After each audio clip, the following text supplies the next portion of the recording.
ఒక్కటి మాత్రం ఈ సందర్భంగా చెప్పగలం.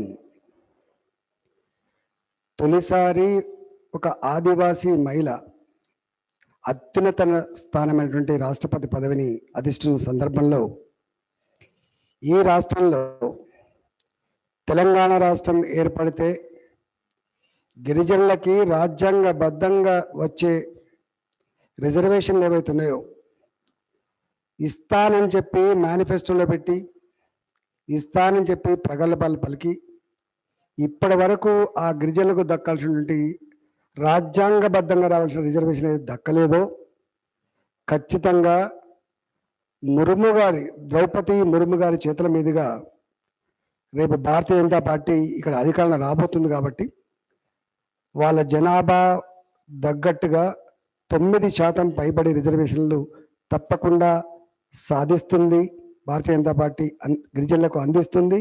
అది ముర్ము గారి చేతుల మీదుగా సంతకమే వస్తుందని చెప్పి ఈ సందర్భం తెలియజేస్తా ఉన్నాం.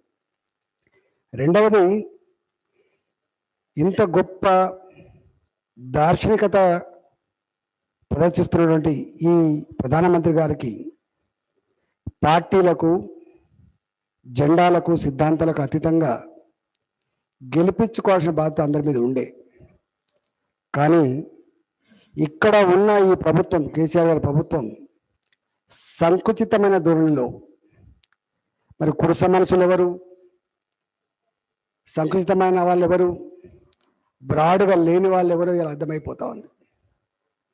దేశంలో అనేక పార్టీలు ఎన్డీఏలో భాగస్వాములు కాకపోయినప్పటికీ కూడా, యూపీఏ భాగస్వాములు అయినప్పటికీ కూడా ఇవాళ జార్ఖండ్ లాంటి రాష్ట్రంలో, ఇతర రాష్ట్రాలలో ద్రౌపది ముర్ము గారికి సపోర్ట్ చేయడం మా కనీస ధర్మం అని చెప్పి వాళ్ళు ఓట్లేస్తున్నప్పుడు, వాళ్ళు సపోర్ట్ చేస్తున్నప్పుడు, ఇక్కడ ముఖ్యమంత్రి గారికి మాత్రం గిరిజనుల పట్ల, అందులో ముఖ్యంగా ఆదివాసీల పట్ల ఏ గౌరవం, ఏ గుర్తింపు ఉందో అర్థం చేసుకోమని చెప్పి మా గిరిజన ప్రజానీకానికి, అణచివేయబడ్డ ప్రజానీకానికి విజ్ఞప్తి చేస్తూ ఉన్నాం.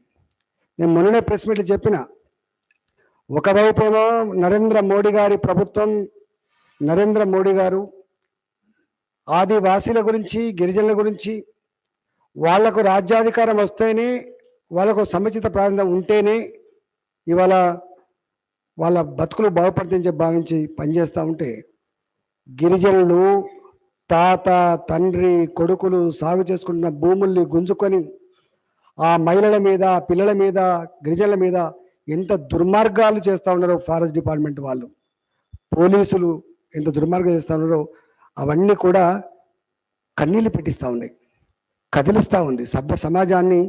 ఏంటి ముఖ్యమంత్రి గారు నోరు లేని గరీబ్ గిరిజనుల జీవితాల్లో ఇంత దుర్మార్గమైన పద్ధతిలో ఇలా ఆట ఆడుకుంటున్న భావన వ్యక్తమవుతా ఉంది. ఇవాళ నరేంద్ర మోడీ గారి నిర్ణయాలు అటువైపు ఉంటే, కేసీఆర్ గారి నిర్ణయాలు ఇటువైపు ఉన్నట్టుగా మేము చెప్పినాం. ఇవాళ రెండో అంశం ఏంటంటే, ఈరోజు కేసీఆర్ గారు నిన్న పార్లమెంటరీ బోర్డు సమావేశం ఏర్పాటు చేసిండు. మేము అనుకున్నాం కనీసం ఈ రాష్ట్రానికి మంచి పనులు రావడానికి, ఈ రాష్ట్ర అభివృద్ధికి కేంద్ర ప్రభుత్వం సహకారం కూడా కావాలని కోరడానికి వాళ్ళు మీటింగ్ పెడతామని చెప్పి భావించడం. కానీ నిన్న వారి ఆ మీటింగ్ అంతా కూడా చూస్తూ ఉంటే, ఇలా పేపర్ చదువుతూ ఉంటే అర్థమైంది, కేవలం గుడ్డి ద్వేషం నరేంద్ర మోడీ గారి మీద కానీ కేంద్ర ప్రభుత్వం మీద గుడ్డి ద్వేషంతో మాట్లాడుతున్నారు తప్ప, పచ్చి అబద్ధాలు ఆడుతున్నారు తప్ప ఏ ఒక్కటి కూడా నిజం లేదు. నేను అడుగుతున్న సూటిగా ముఖ్యమంత్రి గారిని, ఎఫ్ఆర్బిఎం చట్టం భారతీయ జనతా పార్టీ అధికారంలో ఉన్న రాష్ట్రాలకు ఒక రకమైన చట్టం ఉంటుందని, భారతీయ జనతా పార్టీ కాకుండా ప్రతిపక్షాలు ఉన్న రాష్ట్రాల్లో ఇంకొక రకమైన చట్టం ఉంటుందని చెప్పగలవా ముఖ్యమంత్రి గారు?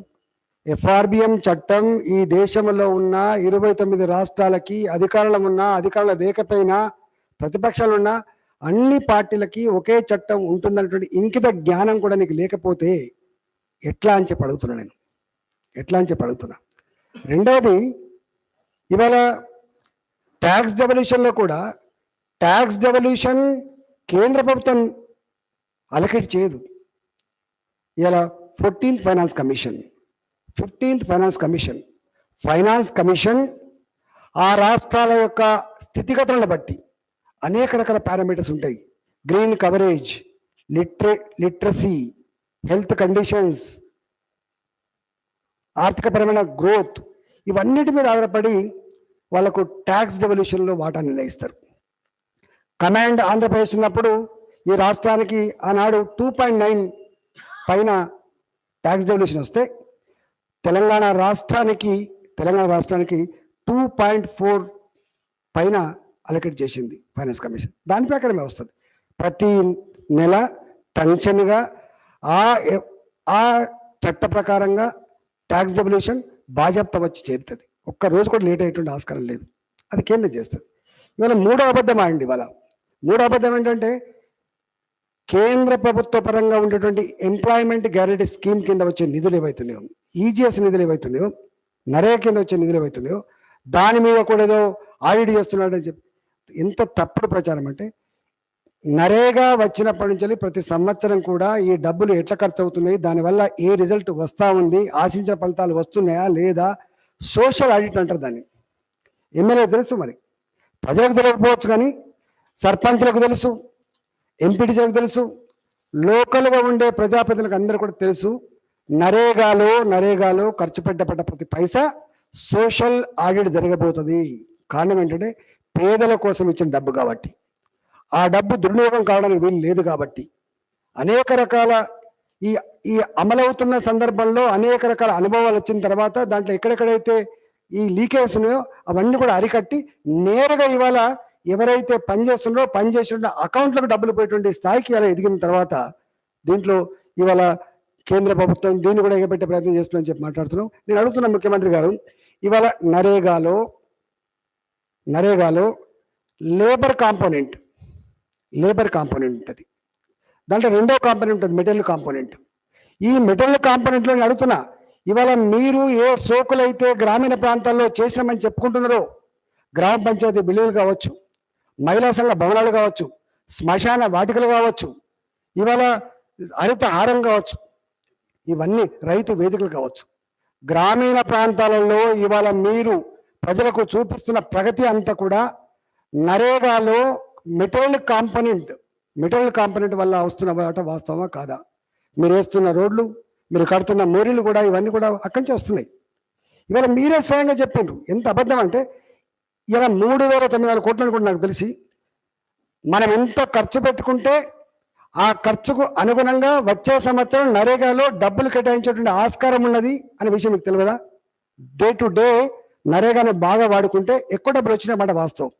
ఈ నరేగా కేవలం రాష్ట్రాల కోసం దృష్టిలో పెట్టుకుని పెట్టింది కాదు. ఆ రాష్ట్రాలలో ఆ పేద పిల్లకు కనీస ఉపాధి కల్పించాలని, వాళ్ళ ఆకలి లేకుండా చూసే బాధ్యత కేంద్ర ప్రభుత్వం తీసుకొని కదా చట్టం చేసింది. గా చట్టాన్ని కూడా, ఆ చట్టబద్ధంగా వచ్చే డబ్బులు కూడా ఇలా కడి చేస్తారని చెప్పి మీరు అబద్ధాలు మాట్లాడితే ఎంత దుర్మార్గమైనటువంటిది. అయినా ఒకటి మాత్రం నిజం, చాలా సందర్భాలు చెప్పినా మళ్ళీ చెప్తున్నాం, మీ మాటలలో విశ్వసనీయత లేదు. మీరు మాట్లాడి కూడా అబద్ధాలని కూడా గుడ్డి ద్వేషంతో చేస్తున్నట్టు అర్థమైపోయింది. అయినా పదే మీ వైఫల్యాలని, మీరు చేసిన కర్తవ్యం నెరవేర్చలేక కేంద్రం మీద వేసి మీరు తప్పించుకునే ప్రయత్నం చేస్తున్నారు. ఇది తగదు. ఇవన్నీ అంటున్నా, ఇంత పెద్ద ఎత్తున గోదావరి పరివాహక ప్రాంతంలో వరదలు వచ్చినాయి. వరదలు వస్తే గవర్నర్ గారు స్వయంగా రైల్లో పోతున్నారు భద్రాచలం. నీ ఎస్పీ గారు లేరు, నీ కలెక్టర్ గారు లేరు. గవర్నర్ గారిని అవమానించడం అంటే వ్యక్తిని అవమానించినట్టు కాదు, వ్యవస్థను అవమానించినట్టు కాదా? రాజ్యాంగ ఉల్లంఘనలకు పాల్పడినట్టు కాదా? గవర్నర్ గారి పోస్ట్ అనేది ఈ రాష్ట్రంలో రాజ్యాంగ పరిరక్షకురాలైన వారిని ఇవాళ వరదలకి ఒక ప్రజాక్షేమం కోసం మీరు కదలకపోతే